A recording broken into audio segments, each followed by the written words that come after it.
Hi friends, అందరికీ నమస్తే. నా మిత్రుడు ఒకతను తనకు జరిగిన ఒక అనుభవాన్ని నాతో షేర్ చేసుకున్నాడు. దాంట్లో నేను ఏదో చేసినట్టు ఆయన ఫీల్ అవుతున్నాడు. అందులో నేను ఏం చేసింది లేదు, జస్ట్ సజెస్ట్ చేశాను అంతే. గత కొద్ది రోజుల క్రితం నాకు నల్గొండ నుంచి వెళ్ళి ఒక బ్లైండ్ అబ్బాయి పరిచయం అయింది. అతడు చాలా కష్టపడి చదువుకొని పీజీ చేశాడు, ఏదో చిన్నపాటి బిజినెస్ చేసుకుంటున్నాడు. ఒకనొక టైంలో అతను ఒక మిత్రుడితో వెళ్తున్నప్పుడు తనకు యాక్సిడెంట్ జరిగింది. యాక్సిడెంట్ జరగడం వల్ల తనకు ఆ కేసు అనేది నాకు ఇన్వెస్టిగేషన్ వచ్చినప్పుడు నేను వెళ్ళినప్పుడు తన గురించి ఆరా తీస్తే తెలిసింది ఏంటంటే, తన తల్లిదండ్రులు కూడా సరిగా అంటే ఇక నువ్వు ఎలా గుడ్డోడియే కదా, మాకు ఏ విధంగా ఉపయోగపడతావు అని చెప్పేసి నెగ్లెక్ట్ చేయడం వల్ల తన కాళ్ళ మీద తను ఉంటున్నాడు.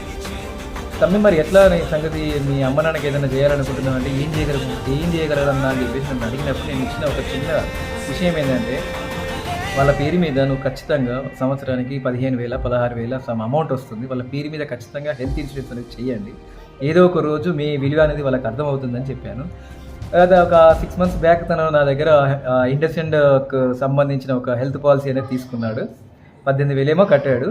కానీ నిన్నటి దినం వాళ్ళ నాన్నకు హార్ట్ స్ట్రోక్ వచ్చి హాస్పిటల్లో జాయిన్ అయినప్పుడు ఇతను అక్కడికి వెళ్ళి ₹1 కూడా ఖర్చు లేకుండా నాకు కాల్ చేశాడు. కాల్ చేసినప్పుడు మన ఇన్సూరెన్స్ కంపెనీకి సంబంధించిన క్లైమ్ సపోర్ట్తో మాట్లాడించి ₹4,76,000 కార్పొరేట్ హాస్పిటల్లో అతనికి స్టంట్ వేసి ఏసీ రూమ్ ఇచ్చి అతను కడిగిన ముత్యం లేక బయటికి రాగానే అతను నాకు ఎలా అంటే కాల్ చేసి ఎంత సంతోషపడ్డాడంటే, అన్న మీ దగ్గర ఉండేదంటే మాత్రం మీ కాళ్ళ మీద పడేవాడిని అని చెప్పేసి.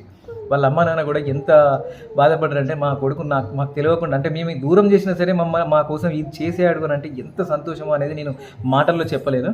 నేను తనకు చేసింది ఏం లేదండి. తన ప్రీమియం కట్టాడు. తనకు ఆర్థిక భరోసా ₹10,00,000 ఆర్థిక భరోసా తనకు కల్పించాను నేను. నా దగ్గరనే పాలసీలు చేయాలని చెప్పేసి ఏం లేదు. నా దగ్గర పాలసీ చేస్తే నేను మీకు ఏ రాత్రి ఎప్పుడైనా సరే మీకు ఏం జరిగినా సరే క్లెయిమ్ సపోర్ట్ ఇవ్వడానికి నేను అందుబాటులో ఖచ్చితంగా ఉంటాను. జై హింద్.